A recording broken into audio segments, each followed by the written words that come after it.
I swear, you guys think you're catching me reading ahead, but I'm not. I swear I'm not. You're back for this.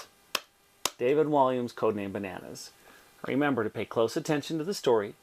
Use complete sentences in the end, and if you don't know the answer, don't leave it blank. A blank is obviously a zero. Go back, re-listen to the story, and answer the question. Let's get started with Chapter 17, Sid's Secret. Doosh! Eric landed on the cardboard boxes in the boat. On London Bridge, whistles blew. Toot toot! Shouts could be heard. Stop that boy! Somebody dive in after him! Don't let him get away! But they were deafened by the sound of the barge's engine as it powered along the Thames. Chugger, chugger, chugger. Soon the bridge, and all those that were on it were in the distance. Eric lay down on one of the boxes, resting at last, after what had been the most dramatic of nights. Grandma was gone forever. He couldn't let that same fate befall Gertrude. He had a matter of hours to save her. Soon Eric could feel the barge slowing as it entered the port. He hid between the gap in the boxes, and as soon as the barge reached the dock, he leapt off. The port was bustling with dockers hard at work, and no one paid much attention to this little stowaway. Now Eric was in the distant and unfamiliar part of East London. The boy had to find his Uncle Sid. With the old man's help, he was sure they could save Gertrude. In no time, Eric spotted the nearest underground station. Without money to pay for the train ticket, he had no choice but to slip through the barrier. When the ticket inspector called after him, "Hey, come back, here!" he leaped onto the stair rail and slid down it on his bottom. Whoosh! He sped past Londoners as the steps laden with blankets, pillows, and the like after spending the night on the platform. Eric leaped aboard the first train and sped across the city. It was strange that for all the years Eric had known his Uncle Sid, he'd never once visited his house. No one had. It was something of a family joke. You never went to Uncle Sid's house. He always came to yours. This made the boy imagine that the old man might be hiding something. Was his house stupidly small?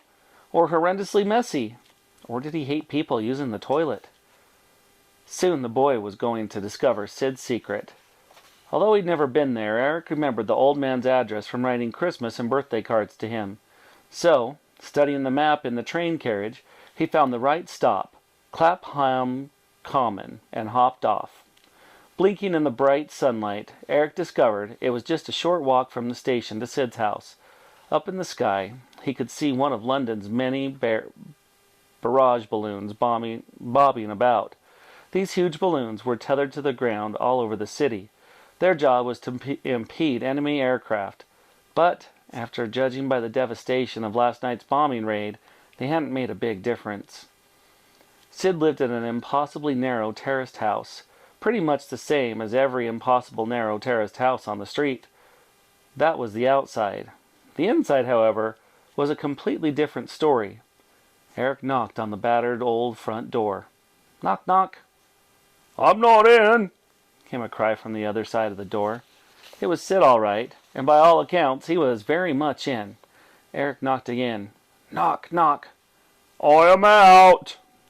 "No, you're not," called the boy. "Yes, I am." "Uncle Sid, it's me, Eric." There was silence for a moment.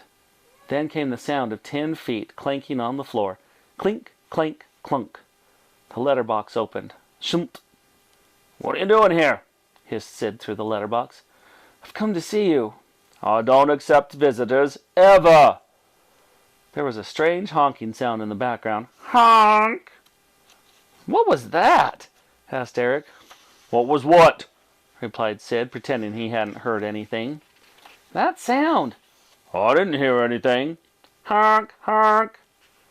"There it is again." "Oh, that." "Yes, that."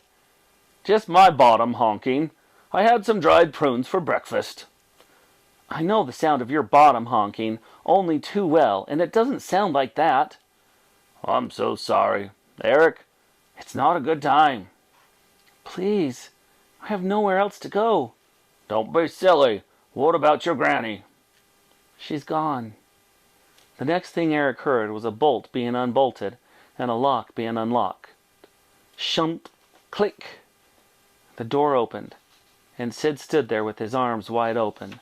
The boy walked towards him, and they embraced. The pair stood and held each other tight. No words were necessary. And that's going to do it for Chapter 17 of Code Name Bananas. Make sure you go in now and answer all your questions.